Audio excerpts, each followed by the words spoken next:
mayor de esa iglesia estaba enterrado Cuauhtémoc, un rey que se llamaba Cuauhtémoc. Y la gente quedó sorprendida porque, pues, muchas sí daban crédito, otras no. Bueno, eso fue el 2 de febrero de 1949. Esto llegó a oídos de la presidencia municipal y el día 4, o sea, 2 días después, se levantó un acta a donde el doctor Salvador Rodríguez Juárez fue interrogado por todos los miembros del ayuntamiento por lo que se había dicho en misa. Y él dijo que sí era cierto y que él había facilitado los documentos al párroco y que tenía todo para demostrar la verdad. Y se levantó esta acta el 4 de febrero de 1949, donde el doctor hace entrega de los documentos al honorable ayuntamiento. En ese entonces el presidente se llamaba Porfirio Reyes, el síndico Raimundo Colín, y así los demás integrantes del ayuntamiento. Esto ocasionó que el presidente avisara al gobierno del estado. Esto estaba el general Baltasar R. Leiva Mancilla. Él de inmediato avisó a la Ciudad de México. Entonces estaba el presidente, el general alemán, el general Miguel Alemán Valdés. Licenciado. Sí. Es licenciado.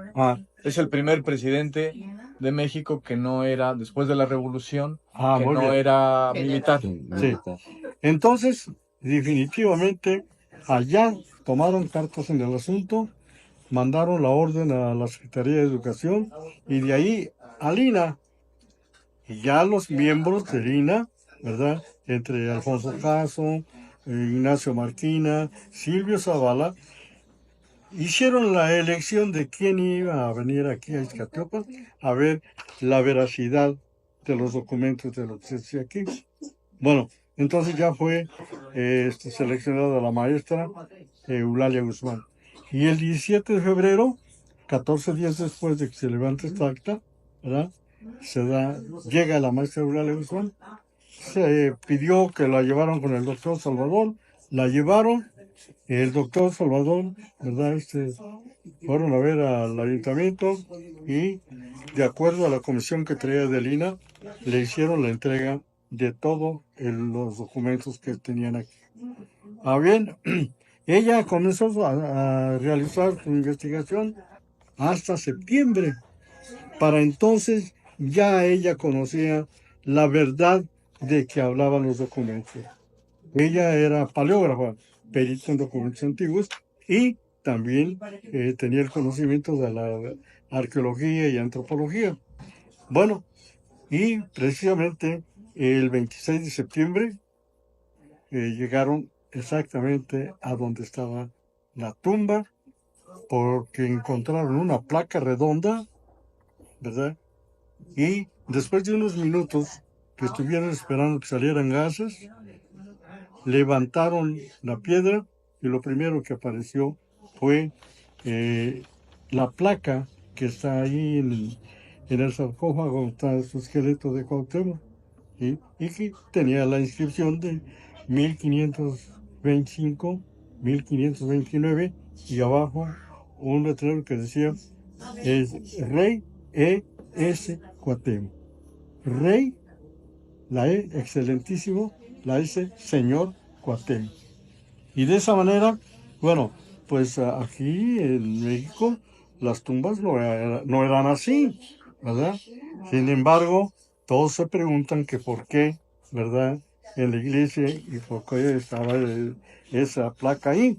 Bueno, sencillamente porque cuando él fue trasladado de San Canac, llegó aquí traído por uno de sus grandes guerreros, Tequila-Caxi, y lo enterró, lo sepultó en el palacio de sus padres que está de la iglesia de San 500 metros abajo. Ahí están los vestigios del palacio de Cuauhtémoc. ¿Sí? Y ahí lo sepultaron en 1527. 2 años y medio después llega el fray Toribio de Bravente buscando a Juan de Tecto, porque así le dieron la orden, y su sorpresa, ¿verdad? Cuando le dijeron que aquí no estaban que aquí estaba su Tlatoani Cuauhtémoc. Y él dice, ¿cómo? ¿Aquí lo tienen ustedes? Dice, sí, pues yo vengo en busca de Juan de Tec. No, aquí tenemos a nuestro Tlatoani Cuauhtémoc y lo tenemos sepultado en el palacio de sus padres. Dice, a ver, quiero que me lleven allá. Es un señor de mucho respeto. Y lo llevaron. Y cuando vio dónde estaba sepultado, dice, no, lo vamos a enterrar a la usanza de donde vengo yo. Allá los principales los sepultamos en la iglesia. Y ahí fue cuando el 29 de junio de 1529 exhumó los restos del palacio de sus padres y lo sepultó a donde lo vieron anoche. Y ahí está la fosa donde enterró la bolsa que tenía los huesos de Cuauhtémoc. Y iniciaron la iglesia. 1529 y en 1539 la iglesia terminó y quedó la iglesia de Santa María de la Asunción. Pero para ese entonces ya Fray Toribio de Benavente se había ido a Puebla. Puebla fue fundado por Fray Toribio de Benavente. Y de aquí se llevó dos niños, uno de nombre Juan y el otro de Cruz.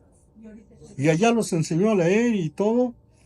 Y allá hizo los documentos Fray Toribio de Benavente. En 1537 hizo el legajo, lo enredó en una piel de venado, según se dice, ¿verdad? Y les dijo, regresen a Zompancuahuil y nunca enseñen esto, aquí va el lugar donde enterré a Cuauhtémoc. Y de esa manera se trajeron en 1537 los documentos de Fray Toribio de Benavente y la familia tenía Juan tenía el apellido Juárez. ¿Por qué? Porque el apellido Juárez lo adquirió por una situación, ¿verdad?, que se da a conocer en el sentido de que cuando pasa Hernán Cortés a Cuba, ahí dejó a su esposa, Catalina Juárez. Entonces, él se vino, pues no sabía cómo le iba a ir, ¿verdad? Y resulta de que para 1521 se tomó prisionero a Cuauhtémoc y ya hizo su primer ayuntamiento, que fue en Coyoacán. Entonces mandó gente a que trajeran a su esposa. Pero cuando llegó, ¿verdad? Como anteriormente, cuando la derrota a Hernán Cortés, los guerreros que ayudaron a él se llevaron a dos de aquí originarios prisioneros. Y eso se los mandaron a su mujer a Cuba. Dos chontales. Y resulta de que cuando la manda a traer, Catalina llevaba a un niño en brazos. Y Cortés le preguntó que ese niño, ¿de dónde? Porque él era sifilítico y según se dice no podía engendrar. Entonces no era su hijo. Entonces le preguntó y dice, me lo regalaron. Pues no, lógico, ¿verdad? Si quieres tener un hijo, pues adelante. Bien, pero ella venía embarazada nuevamente ya. Y resulta que al chontal le dijo que siempre se durmiera cerca de donde ella estaba, en su recámara, que porque iba a haber problemas. Y efectivamente en una de las noches que se metieron a su recámara, empezó el pleito. Se dio cuenta Cortés que estaba embarazada otra vez. Entonces el chontal, como pudo, entró, agarró a su niño de nombre Juan y vino a dar hasta Iztapalapa. Aquí creció el niño Juan Juárez. Y cuando se lo lleva a Fray Toribio a Puebla, a él le entrega los documentos. Por eso se dice que los que traían los documentos para acá era la familia Juárez, ¿verdad? Y que definitivamente, pues, en ellos quedó el secreto. Y esa casa en donde estaban, esa donde pasaron al museo, ¿no pasaron al museo? Sí. Esa es la casa de la familia Juárez. Okay. Ahí estuvo la documentación durante 400 años. Ya después, ¿verdad?, el doctor Salvador Rodríguez Juárez recibió de manos de sus tías esa documentación en 1943 y en el 49 fue cuando se los facilitó al sacerdote y el sacerdote se encargó de publicar que la iglesia estaba a la pública. Bueno, pues ya después de que llegó la maestra Eulalia, pues empezaron a levantar actas en todo momento de lo que el procedimiento estaba llevando a cabo la maestra Eulalia. Aquí tengo yo actas que se levantaron de acuerdo a lo que proponía el pueblo, ¿sí? Y también actas a donde cuando llegó el momento de buscar más pruebas, había una hoja y yo creo que nada más se imaginaron, o la maestra Eulalia Guzmán dijo, no, es que algo tiene, no le pusieron fuego abajo. Y ahí fue donde apareció la firma de Fray Toribio de Benavente. ¿Sí? Tenía tinta invisible. ¿Sí? Y el original que apareció en copia está en el museo. Ahí está ese documento. ¿Sí? Y ahí apareció la firma de Fray Toribio de Benavente. Con eso se comprobó que aquí estuvo Fray Toribio, porque los arqueólogos del 49 dijeron que no, que cuando aparece la cuestión de Fray Toribio aquí, que enterró a Cuauhtémoc, él andaba en otro lado. Y con eso se demostró que no. Ahí está la firma de Fray Toribio. Hicieron varias comparaciones con muchos documentos y no cambió. Fue la misma firma que apareció aquí. Bueno, entonces se levantaron entonces, y mientras tanto, la maestra Eulalia Guzmán, ya vio usted ahí, está con los ancianos, ¿sí? Y le dieron a conocer la tradición oral. Aquí está. Esta es una copia al carbón del original. Ya no hay más, ¿sí? Esta la tengo guardada desde hace 25, 30 años, ¿verdad? Que por casualidad, pues llegó a mis manos porque en aquel entonces que me llegó en el ayuntamiento del presidente municipal, iban a quemar papeles para no tener ahí el montón de archivos. Y yo llegué y empecé a ver, y ahí fue donde recogí todo esto y la tradición oral. Y aquí está, ¿verdad? Cómo desde un principio, ¿verdad? ¿Quién fue la abuela de Cuauhtémoc? ¿Quién la pidió? ¿Quién la solicitó? ¿De dónde fue el abuelo? Porque el abuelo no era de aquí. El abuelo fue un tlatoani que nombró Tizón para que viniera a gobernar aquí, de nombre Coyotlicla. Y él, al llegar aquí en 1485, tuvo que buscar en todo lo que le correspondía esposa.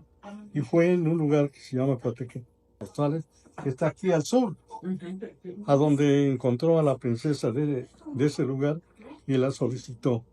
Y aquí reza, ¿verdad? Porque lo dicen los ancianos, cómo fue que la mandó pedir, cómo era ella, a dónde la entregaron y la recibió el señor de aquí, a dónde fue, vamos a decir así, la comida, ¿verdad? El banquete. Marca los lugares, Exactamente. ¿sí? Y cómo llegó aquí. Ella El fue la paraje, madre. el paraje está ubicado. Ok. El maestro ¿Dónde sabe fue la dónde es. fiesta? Sí, Sí. cómo no. Ella fue la madre de Coyauticla. Esa fue la niña que engendraron Coyauticla y la princesa de allá de Coatepec. Y ella creció, pero también a Coyauticla ya no quiso pagar el tributo allá, pero para entonces ya había entrado como Tlatoani a Huitzol VIII, que fue el octavo Tlatoani. ¿Sí? Y él dice, a ver, vamos a ver, vieron el expediente, pues no, Zompancoahuil no ha reportado lo que le corresponde. Entonces vinieron para acá, hubo un enfrentamiento, y en ese enfrentamiento, pues perdió Coyauticla y se lo llevaron prisionero a la Gran Tenochtitlan, junto con su hija. Ya estoy hablando del año 1500. O sea, la niña ya había crecido, tenía sus 15, 14 años, y se la llevaron allá. Allá fue a donde la conoció a Huitzol, hijo. ¿Sí? Él no reinó. Entonces, todo esto viene aquí. Aquí dice la relación que hay, como el hijo de Agüizo, que se llamaba también Agüizo, le conoció a la princesa en la prisión, donde los habían encerrado, y fue y platicó con ella. Ya de ahí fue con su padre y le dijo que quería como esposa a la princesa que han llevado de aquí. Y dijo que sí. Mandaron traer al señor Coyauticla, le perdonaron algo de lo que no había mandado, ¿verdad? Como tributo, y de esa manera le dijo, mi hijo se va a casar con tu hija y se van a ir a gobernar a San Panjuan. Y de esa manera, se vino la princesa de aquí, ya venía casada con Agüizo, hijo, y en 1500, llegaron aquí en el mes de mayo a gobernar ya, y se dice, ¿verdad?, que los matrimonios en aquel entonces daban en mayo nada más, no en cualquier mes o cualquier fecha, ¿no? Como ahora que quiere una mujer, pues se va con el novio. En aquel entonces no. Y había desde luego una situación especial por lo que lo hacen de esa manera. Entonces llegan aquí ya en mayo, y si contamos junio, julio, agosto, septiembre, octubre, noviembre, diciembre, enero, febrero, están los 9 meses de gestación. Y nace un día como hoy, Cuauhtémoc, ¿verdad? En 1501. Aquí está. Ahí está narrada. Aquí está todo lo que los ancianos le platicaron a la maestra Eulalia Guzmán. ¿Sí? Entonces, hay tradición, hay documentos, hay vestigios, que es lo más esencial, ¿verdad?, para encontrar una verdad. Aquí el doctor Jorge Veraz lo sabe porque él es investigador, y definitivamente, ¿verdad?, la tradición oral es una de las más urgentes. Sin tradición no puede haber eso. Hay documentos, los vino a analizar la maestra Eulalia. Encontró los vestigios y todo fue real.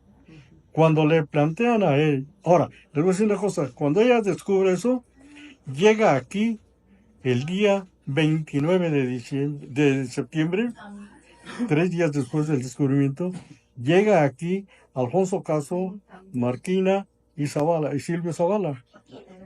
Y aquí a la maestra la elogiaron y le dijeron que todo estaba perfecto. Estaba lleno de periodistas y los entrevistan. Ajá. Y esa es la respuesta que ellos dan a los periodistas. ¿Sí?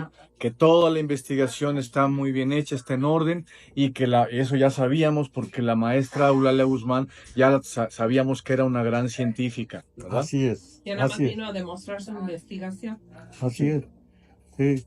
El que llegó al siguiente día, 27, fue el gobernador del estado, ¿verdad? Que tan pronto llegó, le dieron una brocha, una cuchara de albañil, y bajó a donde estaban los restos. Y se dio cuenta que efectivamente todo era real.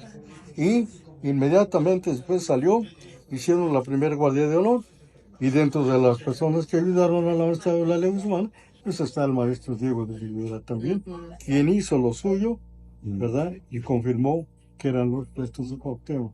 Ahora bien, en estos documentos, pues... Perdón, maestro. ¿Y dónde se hizo la separación de los dos, de los dos restos? De Juan de Tecto De Cuauhtémoc. y de Cuauhtémoc. ¿Cómo? ¿En qué momento se separaron los restos? Es que aquí no estaba Juan de Tecto. No, Pero no está. Motolinía viene buscando a Juan de Tecto. Sí. Pregunta por él. Los lugareños le dicen, no, pues de Juan de Tecto no sabemos. Aquí está enterrado nuestro Tlatoani. Aquí tiene, a ver, lleven. Y entonces es cuando lo llevan a lo que es la actual zona arqueológica, que era el lugar donde donde vivían los padres de Cuauhtémoc, su abuelo y los padres de Cuauhtémoc. Entonces Juan de Tecto no llegó No, nunca aquí. No, Tal Ya. parece que no. Ah, no, no. Porque en aquel entonces los nativos de aquí lo hubieran dicho. Pero dijeron, no, aquí tenemos nada más a nuestro Tlatoani Cuauhtémoc. ¿Sí? Y su expresión de Fray Toribio dice, bueno, yo lo conocí, es un señor de mucho respeto. ¿Sí? Y lo vamos a enterrar como de allá donde vengo yo, y fue la iglesia. Ahora bien, el señor Marquina, Silvio Zavala y Alfonso Caso hablaron en ese día que estuvieron aquí, 27 de septiembre, y dijeron que la maestra había hecho un trabajo correcto. Inclusive Alfonso Caso, ¿verdad? Dijo, recordemos que la maestra Eulalia tiene una preparación excelente. Estudió aquí, estudió en Alemania. Ha hecho trabajos de arqueología aquí y también allá en Alemania y todo ha salido correcto. La maestra, así con esa palabra, no es una charlatana. Por lo tanto, su trabajo está bien. Se retiraron, ¿verdad? Y al mes, exacto, vamos a decir, 27 de octubre, ya ellos al llegar a México se instalaron con otros compañeros y de ahí salió la negativa. Para el 27 de octubre, ellos estaban negando que no era, que la maestra Eulalia Guzmán, pues nomás por querer quedar bien había dicho eso, pero que no era cierto. ¿Sí? Y de esa manera, ¿verdad? Fue cuando ya tuvo más ayudas. Ya en el 50 llegó aquí el doctor Alfonso Quiroz Corón a apoyarla, pero él comisionado por el banco. Y después de traer una estela de científicos dedicados a diferentes actividades, demostró científicamente que lo hecho por la maestra Eulalia Guzmán estaba comprobado bien y era positivo todo. Sin embargo, pues siguió la polémica y comentamos con el doctor Jorge Veraz hasta 1976, 30 años después, ¿verdad? Vino a dar a otra comisión, la cual organizó Carlos Matos Moctezuma y envió a la comisión Bonfil. Y traían la instrucción de allá, de decir que no. Bonfil es es el entonces director del INA. Entonces se llama Comisión Bonfil. Pero quien coordinó los trabajos de la comisión fue el doctor Eduardo Matos Moctezuma. Sí, sí. Mire, yo encontré allá en el ayuntamiento el acta a donde todavía tiene el clip de esa época y el pedazo de papel aquí, a donde van sacando todo lo que van encontrando en la tumba y aquí lo Ay, plasmaron. lo mandó. ¿Sí? Aquí fueron anotando todo y también, ¿verdad? Me encontré que el gobierno del estado en ese entonces celebraba 100 años de la elección de Guerrero, el 27 de octubre, y esa festividad se la dedicaron a la tumba de Cuauhtémoc porque ya había venido el gobernador aquí, o sea, fue al mes. Bueno, de ahí, cuando ya vino el doctor Alfonso Quiroz Cuarón, vean, aquí está el discurso, ¿verdad? El discurso que pronunciaron por los 100 años y está dedicado a la tumba de Cuauhtémoc aquí en Etiopía. ¿Sí? Bueno, de ahí hubo periódicos, ¿verdad?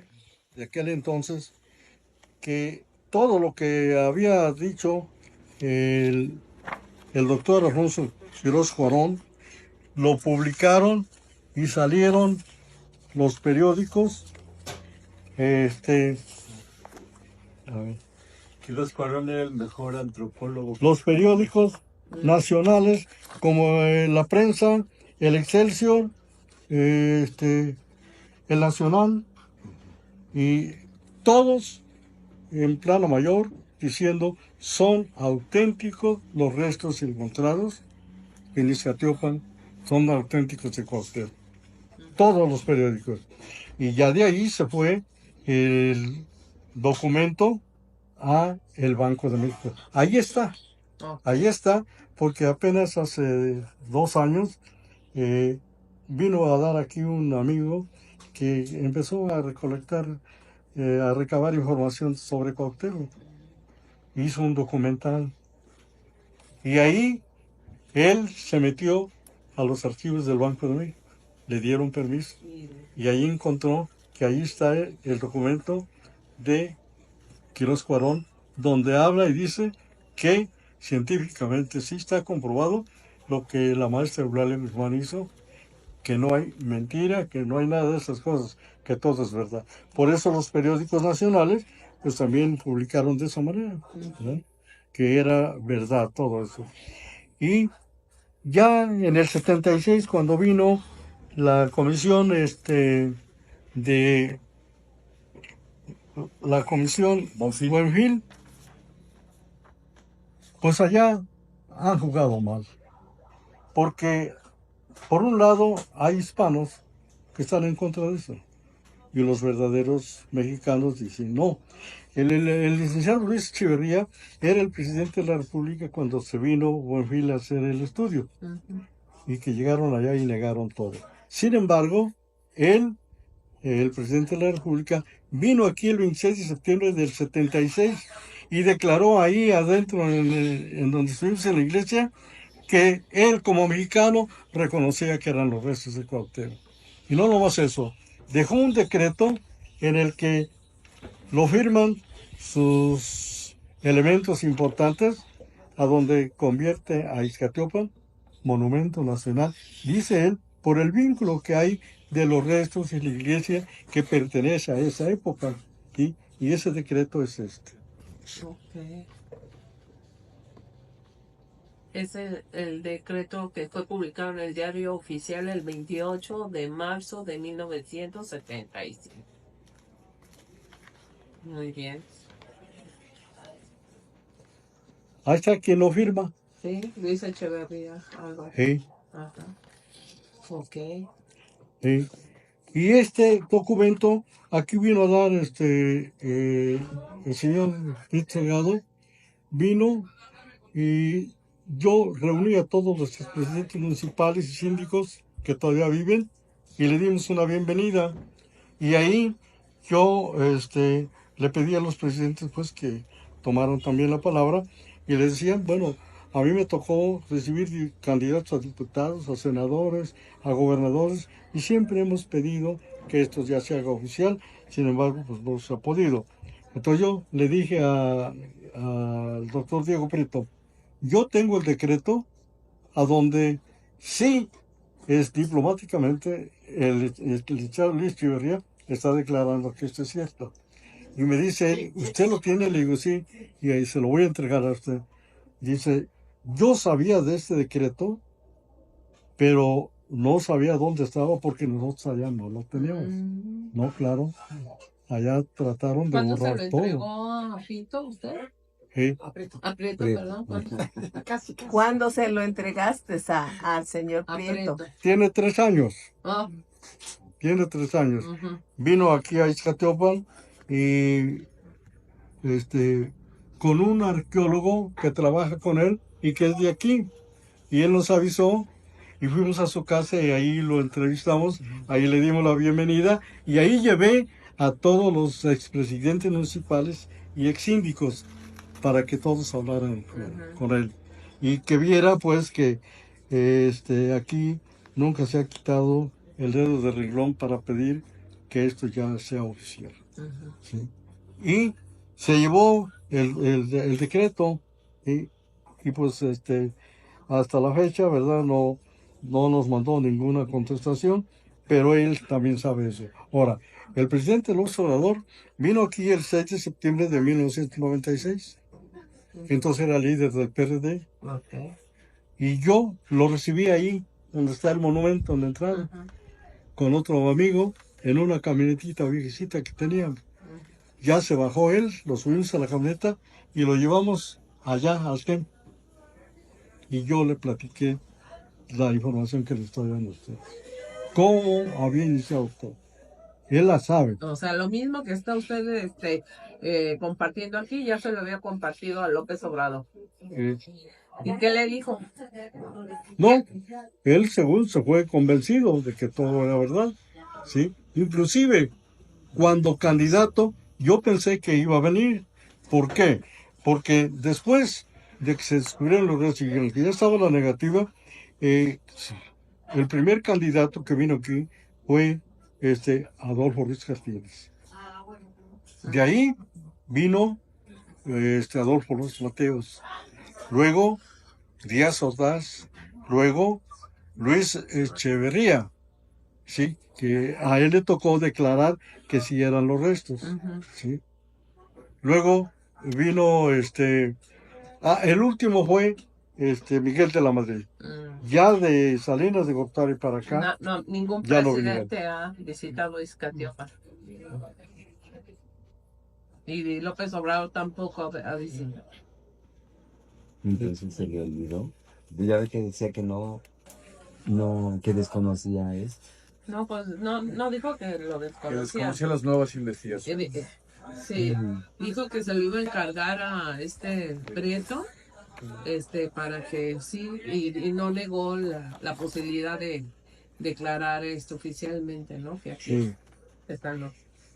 Muy bien. Por Echeverría actuó doble porque Miren, él aquí dice aquí están que él los aquí dice periódicos son que los le acabo de restos, decir, pero luego ¿verdad? manda a la comisión que tuvimos aquí. en Matos Moctezuma, la comisión Bonfim, que él sabía eran alumnos de Alfonso Hablando. Caso. O sea, él dice que sí son, pero luego le encarga a la gente de Alfonso Caso una tercera comisión donde vuelven a negar. Entonces Echeverría, como todos sabemos, era muy doble. Muy bien. Sí, maestro. Sí.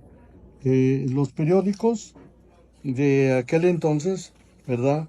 Son estos, de recortes de aquel entonces, ¿verdad?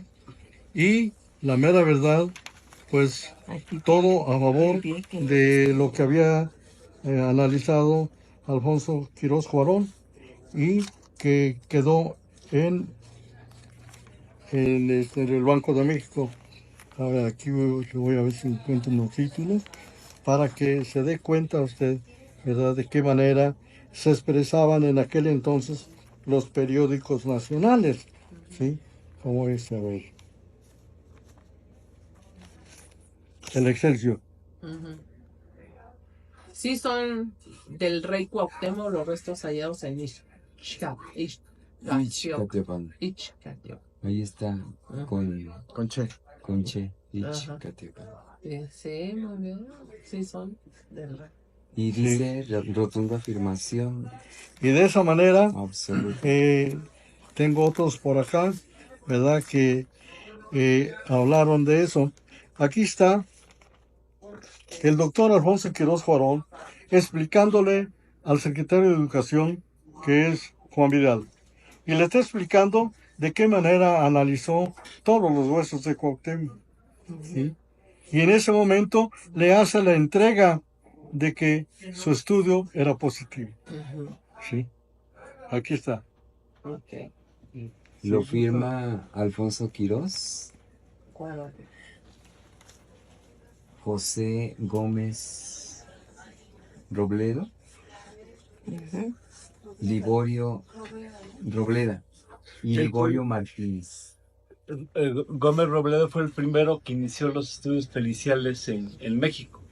Y era también un antropólogo oficio del primero. O sea, los científicos más notables apoyaron Participaron en el equipo científico que apoyó a Eulalia Guzmán. Sí, son de Cuauhtémoc los restos humanos hallados en Ixcateopan. Dictamen científico de los peritos del Banco de México. Entonces el Banco de México auspició la investigación para que se llevase a cabo. Sí, todo esto. por dos razones. Eulalia Guzmán conocía a Alfonso Quirós Juarón. Y bueno, pues es antropólogo físico, es médico legista, o sea, sabe de huesos y demás, ¿verdad? Entonces esta es una razón y lo conocía, pues. Y otra, como trabajaba en el Banco de México, una pieza muy importante de toda la investigación es la placa de cobre. Había que hacer pruebas químicas sobre el metal para ver pues, qué tan antigua era, la capa de óxido, qué tan antigua era también. ¿Qué marca? Y entonces, Antigüedad. quienes tenían los químicos y físicos, los químicos sobre todo, los químicos especialistas en metales, pues era el Banco de Pásale. México y los aparatos para hacer el estudio. Entonces, por eso es que el Banco de México es el que se ocupa de estos trabajos. Es que es extraordinario porque es un gran aval. Pues sí. Es el letrero de la placa. Ajá, a ver, ese es el letrero de la placa que se encontró. Ajá. Es 1525-1529, Rey E.S. Cuauhtémoc. Así dice la placa. 1525, 1500. Cuauhtémoc, ¿verdad? Sí, Cuauhtémoc. A la Cuauhtémoc. manera en que la gente pronuncia, pues, ¿no? Ajá. No Cuauhtémoc, Ajá. ¿ah? Sino Cuauhtémoc. Ajá. Es alguien conocido por nosotros. Ah, ok. Cuauhtémoc. Y una vez que se declare oficialmente, que se reconozcan oficialmente que esos son los restos de Cuauhtémoc, a ver si el maestro me escucha. Una vez que se declare que son oficialmente los restos de Cuauhtémoc, ¿en qué va a cambiar? ¿Qué va a cambiar para Ixcatiopan? ¿Cómo? Cuando se haga la declaratoria de que que se reconocen oficialmente que son los restos de Cuauhtémoc, ¿en qué va a cambiar? Bueno, consideramos que a lo mejor por eso no lo quieren hacer. Ahorita está Taxco como un lugar turístico, hasta Acapulco. Y a esto le den más la verdadera importancia que merece y cambien muchas cosas dentro de lo que es el turismo y la cuestión comercial. Porque según los tlatoanis de todos los calpulis de México, están solicitando que Ixcatiopan, cuando ya se reconozca esto, sea nombrada capital de la historia de América. Sí, claro. No tan solamente va a cambiar para Ixcatiopan. En su legado histórico, Cuauhtémoc, en su último decreto, él manifestó que el Anáhuac será lo más elevado del mundo y el mundo conocerá lo que fue el Anáhuac. ¿Sí? Entonces, no solamente Ixcatiopan. Ahora, viene el reconocimiento de los restos. ¿Qué va a pasar con nuestra gente? Sí. Va a haber un despertar de conciencia. El presidente dice de conciencias que está mal, dicho aritméticamente, porque las conciencias no existen, es una sola conciencia y la conciencia es universal. Al abrirse esa conciencia universal, todos vamos a estar conscientes y vamos a ser libres, porque estamos atados a un régimen oligárquico mundial. Entonces es importante que esa libertad de conciencia nos llegue a todo el mundo, no solamente a Ixcatiopan y a México. Hay un precepto haciendo hincapié a lo que dice el maestro, que está en el Museo Nacional de Antropología. En tanto permanezca el mundo, no acabará la fama ni la gloria de México Tenochtitlan. Sí. Si no se reconoce la raíz de México Tenochtitlan, posiblemente por ello esa trama, ¿no? Sí. Considero que es esta parte tan Quiero importante. mostrarles un ejemplo de esa conciencia. Aquí tenemos dos elementos físicos. Aquí está el doctor Pablo Moctezuma. Por otra parte, está el que fue director del INAH. ¿Sí? Es una prueba clara Él se entregó, Moctezuma, Matus Moctezuma, es pariente. ¿Sí? Entonces, Contra él. Ah, no, entonces, ¿qué hay? Hay dos polos. Uno que está materializado y él está con la conciencia, la verdad. Y por eso está con nosotros. Por eso lo tenemos aquí. Y entonces, si López Obrador quiere ser el libertador de las conciencias, debería de reconocer que oficialmente se reconocen que son los restos de Cuauhtémoc. No, no en ese aspecto. Que reconozca que la conciencia es una sola. Y que nosotros debemos despertar ante esa conciencia. No la tenemos despierta. Sí, es lo que comentábamos con la contadora, la alcaldesa de aquí de la ciudad. Si algo nos falta a los nativos de aquí de México, es justamente tener arraigo. Por eso es que muchos salen de nuestro país y buscan otros horizontes. Y bien, o sea, no es que esté mal, pero porque no hay arraigo aquí, porque no hay un sentido de pertenencia, porque no hay una honra a nuestros ancestros. Considero que por eso es muy importante. Y sí es cierto, despertar de la conciencia es lo que se debe buscar. 3 cosas que les podemos decir a los escépticos. Bueno, una cuestión es que es un problema político muy grande para un gobierno que reconozca la autenticidad de los restos de Cuauhtémoc. O sea, en un primer momento, o sea, cuando Alfonso Caso viene aquí y dice está todo correcto, después en México ya le dan orden. O sea, ha habido una intervención directa de Washington y de gobiernos como el de Miguel Alemán para negar la autenticidad, porque fue un entusiasmo el que se despertó en aquella época que no les convenía. Toda la antropología moderna está basada en escuelas hispanistas. Entonces vemos cómo en cualquier teocalli te dice, aquí hubo sacrificios humanos, aquí ponían el corazón, en fin, toda esta historia que inventaron hace 500 años. Para justificar la matanza que hubo en aquel entonces. Sí, y para cumplir una ley, había una ley, después de las matanzas que hicieron, que fueron a denunciar Bartolomé Las Casas, Antón de Montesinos y otro, hicieron unas leyes en 1513, las leyes de Burgos, donde decían que no podían apoderarse a la mala, además habían las leyes de la guerra justa, no podían apoderarse a la mala de un territorio a menos de que hubiera sacrificios humanos, tiranía, sodomía.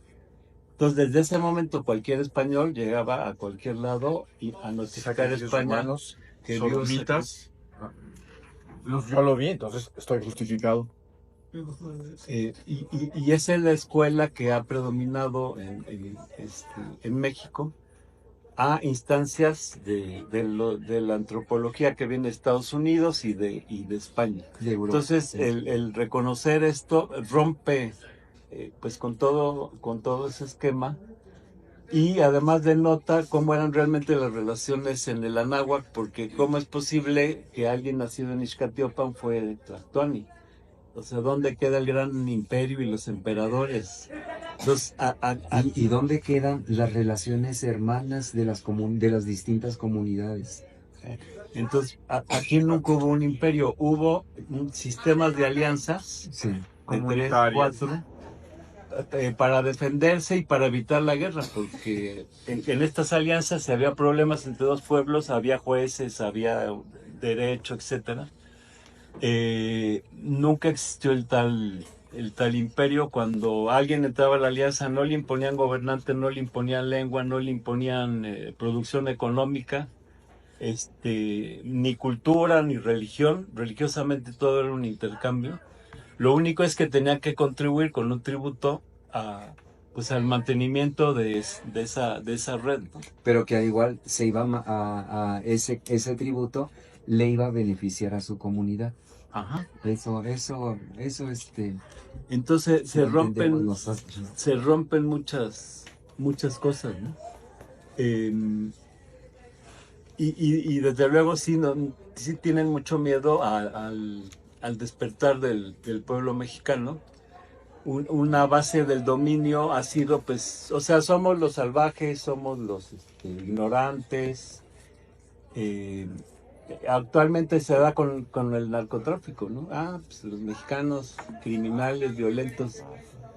Pues si todo viene a Estados Unidos, de allá vienen las armas, allá venden las drogas, allá lavan el dinero. Entonces sí, el reconocimiento de los restos de Cuauhtémoc, además de una cuestión científica, sí trae problemas ideológicos de fondo profundos que le ayudarían al pueblo de México y romperían con toda una narrativa que justifica el colonialismo y el neocolonialismo.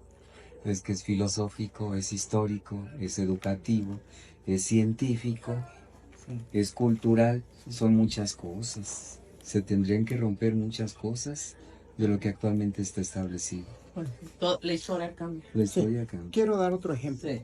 Hace muchos años el profesor nos comentó un detalle. Él estaba a donde está el Teocalli de Cuauhtémoc, a donde vieron sus padres. Más abajo existe un edificio enterrado abajo de esas ruinas. Sí. Entonces el maestro Edilberto empieza a ver, y explíqueme qué pasa esto. Cállate, no digas nada. Aquí son restos muy antiguos, de más de 8,000 años. Entonces, ¿qué pasa con eso? Se rompe la estructura, se rompe la historia. ¿Sí? ¿Por qué? Aquí es un pueblo de más de 8,000 años. Entonces, esos nos han traído de mentira en mentira. Al reconocer todo esto, los antropólogos lo conocen y saben que hay vestigios más Y lo tuvieron atrás. que tapar la Sí. barba que descubrieron. Está Era el está arquitecto, tapada. el arqueólogo. Ya había Guardaleo. Entonces, hay Guardaleo. una consigna de opacar todo Sí. para que la historia siga. O sea, hay en una pirámide o algo así ahí abajo. Abajo, aquí están Un muro. ajá, Un y muro ahora muy date antiguo. vuelta que El aquí resto está. que Y encontraron. ahora hasta acá está la primera construcción Entonces, ¿qué quiere antes decir? de Cristo. Al reconocer los restos, su historia automáticamente se va a venir Pues sí, abajo. Sí. Entonces, no hay por qué espantarnos nosotros. Se van a Jorge, espantar ellos. Sí. en tu libro, Cuauhtémoc Negado, ¿cuál es la aportación que haces a este reconocimiento oficial de los restos de Cuauhtémoc? Bueno, es que es muy importante que hay pruebas científicas. Hay un posicionamiento político, hay por razones políticas, por razones ideológicas, antropólogos, altas autoridades, como nos platicó el maestro Edilberto, altas autoridades del INAH y del INI, llegan a Izcatiopan y reconocen que la investigación es impecable y que la investigadora ya había mostrado ser muy brillante y ahora de nueva cuenta. Sin embargo, luego cambian su postura. Entonces, allí hay algo extraño, ¿ves? En este cambio de opinión. Así como este cambio de opinión presenta una situación extraña, pues al interior del trabajo científico, o sea, una situación que no debía haber ocurrido, se presentan otra serie de fallas científicas en la manera en que están presentadas las pruebas y los argumentos que se sostienen sobre esas pruebas o deberían sostenerse sobre las mismas, en el caso de las 3 comisiones del INE. Bueno, de repente se equivocaron una vez, 3 veces, 30, 40 veces, sesgos continuos. Entonces, ese es el tema. Vamos a analizar la evidencia que existe, la evidencia científica. Eulalia Guzmán presentó pruebas y presentó argumentos. La comisión primera que la enjuicia presenta pruebas y argumentos. La segunda comisión, así seguido hasta la tercera comisión, la Bonfil del 76. ¿Y cómo son? Esta polémica científica, pues está basada en criterios científicos, en lógica, en metodología. Pues vamos a medir la lógica, la metodología de cada una de las dos posiciones. Es lo que hace el libro, ¿eh? Hace un análisis científico de una polémica científica. Y pues de repente nos vamos percatando de que, bueno, a ver, ¿qué tenemos al final de este análisis científico, de esta polémica científica? Al medir, ¿su argumento es lógico o es contradictorio?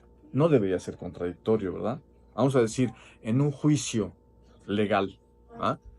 De repente el testigo se contradice, ya estuvo, ¿no? ¿Ah? Ya invalidó su intervención. Bueno, pues de ese tipo de invalidaciones, pero que aparecen como no vistas, son evidencias que están ahí y no han sido vistas durante 40 años. Pues porque había que hacer el análisis científico de eso. Y haciéndolo, se nota, aquí hay una contradicción, este testigo ya no vale, y este también, y vamos descartando así argumento tras argumento. Los argumentos presentan múltiples incoherencias. Y luego, sesgos ideológicos. Las dos cosas no deberían estar presentes en un trabajo científico, ¿no? Pareciera Mientras que del otro lado vemos qué pruebas entregó Eulalia Guzmán, esta y esta y esta. Están bien hechas las pruebas, está bien, a ver. ¿Y qué argumentos levantó sobre esa prueba? Pues esto, bueno, el argumento es del tamaño de la prueba. Primero, son consistentes. Y luego el argumento en cuanto tal, además de ser consistente con la prueba, no, la prueba es chiquita y yo argumento mucho más que la prueba. No, sino que hay proporción entre la prueba que presento y el argumento que doy. Entonces, primero son consistentes. Y luego, además de consistentes, el argumento es coherente, no tiene contradicción interna. Bueno, es muy importante. Y sin embargo, ¿por qué al final en los dictámenes del INAH, el dictamen final siempre es: no tenemos pruebas suficientes para decir que es pruebas científicas suficientes para afirmar que estos son los restos de Cuauhtémoc? Bueno, tampoco tienen pruebas suficientes para negarlo. Pero, a ver, ¿y por qué usted no tiene pruebas suficientes si se entregaron pruebas suficientes? Bueno, pues porque algunas las rechazamos. Ah, bueno, está bien. ¿Y cuál fue su criterio para rechazarlas? Silencio. No justifican el criterio. Bueno, este es otro sesgo. Este es un sesgo ideológico. Esto no es científico. Ellos debían haber justificado por qué rechazaron esta prueba y esta prueba y esta prueba y por qué aceptaron esta. ¿Ah? Pues eso no lo hay. En cambio, el comportamiento de Eulalia Guzmán es completamente diferente. Cada vez que le hicieron una refutación, Eulalia Guzmán contesta y dice: me están diciendo esto y esto y esto, y lo contesto de esta manera, lo refuto de esta manera. Un trabajo, de las piezas científicas importantes entregadas por Eulalia Guzmán, data de 1954. Vamos a decir, las primeras dos comisiones científicas, una es de 49, otra es de 50-51. Y en 54, Eulalia Guzmán está presentando unas pruebas y dictámenes en donde toma nota Eulalia Guzmán de las 16 impugnaciones de que ha sido objeto su investigación. La suma de las impugnaciones que hizo la Comisión Marquina Zavala y la Gran Comisión. Y entonces dice: la comisión del INAH, la del 49, me dice esto y esto y esto, me refuta aquí. La Gran Comisión, me refuta acá y aquí. Ah, bueno, a esta refutación contesto esto y esto y esto. A la comisión, así, 16 refutaciones, y así está escrito el libro, ¿ah? Una columna de refutaciones, la otra columna de refutación a la refutación. Bueno, ese es un trabajo científico serio. La persona que está contestando puede equivocarse, pero está siendo congruente con que me están criticando y yo contesto. Y las dos cosas se ven. Se ve la refutación, o sea, como quien dice, a ver, mira, aquí están las manos. No tienen sangre, ¿eh? Mientras que, en el caso de ¿y usted cuáles son sus criterios para quitar de en medio esta prueba? Bueno, usted está escondiendo la mano, ¿sí? Se está Este tipo de restringiendo. procedimientos se repiten sistemáticamente en una comisión, en la segunda comisión y en la tercera comisión. Bueno, entonces, podríamos decir, ¿ah? Yo no tengo para qué decir eso, ¿ah? Pero podríamos decir, aquí había de antemano una consigna de negar que esos son los restos de Cuauhtémoc, y luego los científicos intentaron armar la cosa como se podía, ¿no? Esto es lo que parece. Pero yo no me dedico a los pareceres, ni tampoco a investigar si hubo consigna política o no. Es muy probable. Lo que yo veo son los rastros de sangre que dejaron, que son las incoherencias, los sesgos ideológicos, los planteamientos metodológicos. ¿Cómo vamos a plantearnos la investigación? ¿Ah? Ese es mi método, cómo le entro al problema. Entonces, quien primero lo formula es Silvio Zavala. Es la única formulación de cómo entrar metodológicamente al problema. Las siguientes comisiones no dicen cómo van a hacer su investigación. Bueno, desafortunadamente el planteamiento metodológico de Silvio Zavala es insuficiente, bueno, para decirlo resumidamente, no está bien planteado. Pero de esto está mal planteado. La siguiente comisión, pues plantea bien el problema y trabaja de otro modo. No. No dice que se va a basar en el planteamiento metodológico de Silvio Zavala, pero tampoco hace otro nuevo planteamiento metodológico de cómo iniciar la investigación. Sin embargo, se lanzan a hacerla sin nuevo planteamiento metodológico y sin decir que está mal o reconocer que está bien o mal el de Silvio Zavala. ¿Sí? Hay vicios continuos en toda la argumentación, en las pruebas, en la metodología. Eso es lo que hace el libro. Y entonces lo que hace es, independientemente de dimes y diretes políticos, que pues se mantuvieron en silencio, es muy difícil descubrir cómo estuvo en lo oscurito el acuerdo, pero dejaron evidencia. La evidencia son su tipo de pruebas, su tipo de argumentos y la relación entre pruebas y argumentos. Esos son los rastros de sangre que van dejando, ¿verdad? Ya se nos está acabando el tiempo, lamentablemente, Sí. este tema, y me gustaría nada más escuchar conclusiones, maestro. ¿Cómo concluimos este aniversario del natalicio de Cuauhtémoc? Bueno, Tú finalizas, sí, ¿cómo? tú concluyes esta reunión. Sí, bueno, mire, en primer lugar, para nosotros ha sido muy importante, muy interesante habernos organizado con la presencia de usted, porque sabemos que esto va a llegar a más lugares, van a conocerlo más personas, y la mera verdad, pues a pesar de que el estado de Guerrero ahorita tiene situaciones, hoy se dio el festejo 523 del natalicio de Cuauhtémoc, ¿sí? Y bueno, con la honrosa presencia de ustedes, sobre todo de usted que en el mes de noviembre, ¿no? Así es. Fue cuando participó en la mañanera Así es. y que realmente nos despertó a todos, definitivamente. ¿Sí? Y ya fue que también se entrevistó al doctor Diego. Y bueno, creemos que las cosas se van encaminando y que pues van bien. Aquí lo más importante es de que usted se dio cuenta ya hasta dónde está el festejo del natalicio de Cuauhtémoc, que inició hace 85 años la maestra Esther Ariúa. Y que cada día, cada año que pasa, esto se va elevando más. era nada más ella con un grupo, al rato ya se hizo nacional, luego se hizo internacional, porque ellos se encargaron de traer de Estados Unidos, de Canadá, de Alemania, gente que viniera a este festejo.